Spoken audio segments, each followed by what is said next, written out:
Welkom by die luistermeditasies vir lydenstyd. Vandag is Dinsdag, 3 Maart, en die skrifgedeelte waarby ons stil staan is Genesis 12, vers 1 tot 4, in die 1983 vertaling. Lydenstyd is 'n seisoen van stroping, van stilte en van stadiger leef.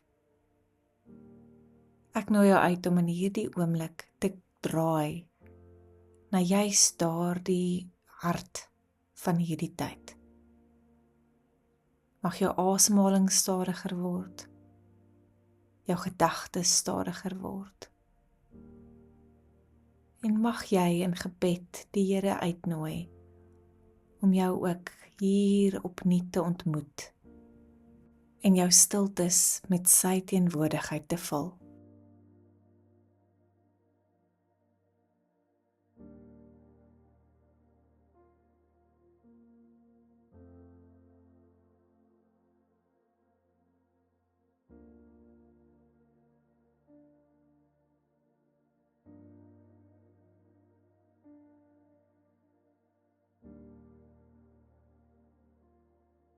Die Engelse gedig van John M. Watt met die titel Lent, lydenstyd, nooi ons dieper die stilte in.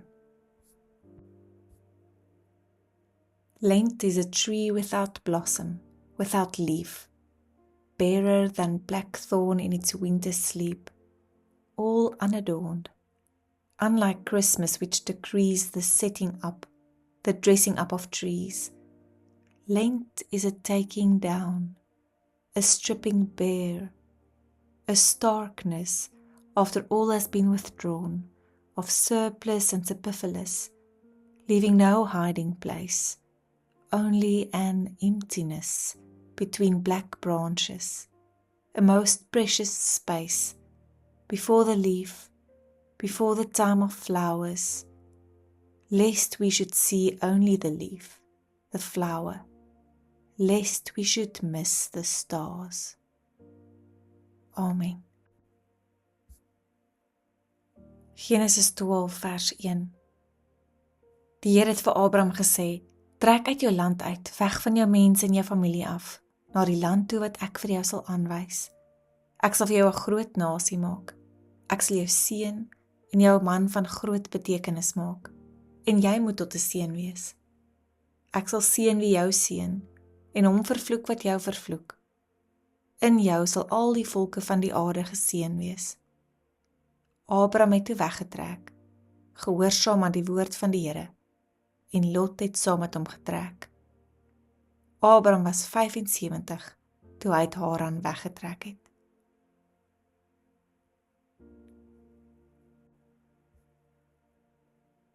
Die roep kom sonder 'n kaart, sonder besonderhede, sonder waarborge. Gaan uit jou land, weg van jou familie, uit jou vaderhuis na die land wat ek jou sal wys. Dis 'n ontworteling, 'n wegskeer van bekende name, bekende paaie, bekende sekuriteite. God gee nie vir Abraham 'n bestemming nie. God gee 'n belofte. Ek sal jou seën. Ek sal jou naam groot maak. In jou sal al die families van die aarde geseën word. Dit begin klein. Een mens, een gehoorsame stap, een tent wat afgebreek word. Abraham gaan nie omdat hy alles verstaan nie, nie omdat hy seker is van die uitkoms nie, maar omdat die stem wat roep betroubaar is. Roeping begin dikwels so, met 'n heilige ontwrigting, met 'n sagte stem, wat sê, moenie bly waar jy is nie. Elke keer wanneer ons losmaak van wat ons definieer, wanneer ons beweeg sonder die volle prentjie, trap ons in dieselfde spoor, die pad van vertroue, die pad van belofte.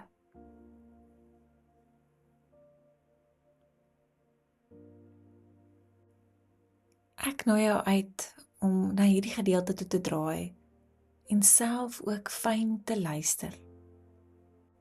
waaroor jy die uitnodiging om te gaan in jou lewe.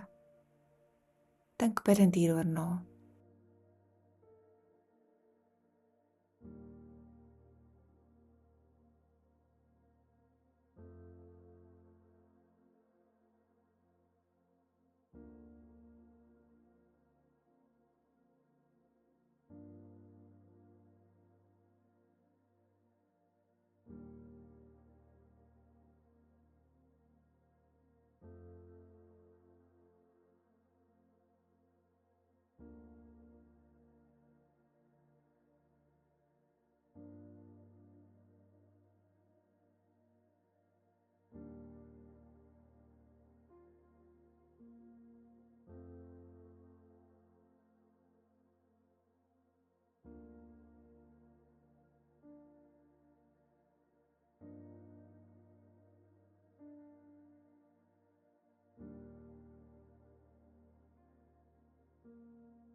Wat moet jy dalk los om gehoorsaam te wees aan God se roepstem? Wat moet jy agterlaat? Praat gerus in gebed met God hieroor.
In die lig van hierdie teks en hierdie belofte wat gemaak word aan Abraham, nooi ek jou om ook oor jou eie geloofspad na te dink.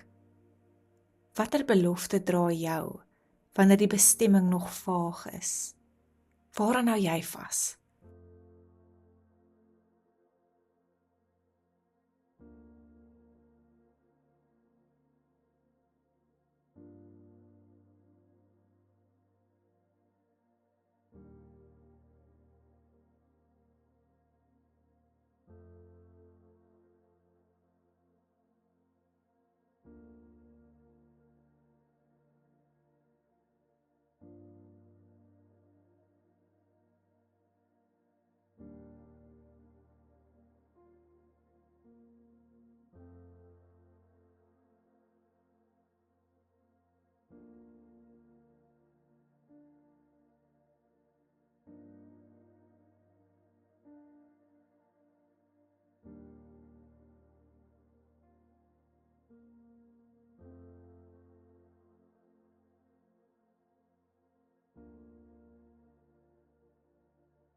Kom ons bid saam.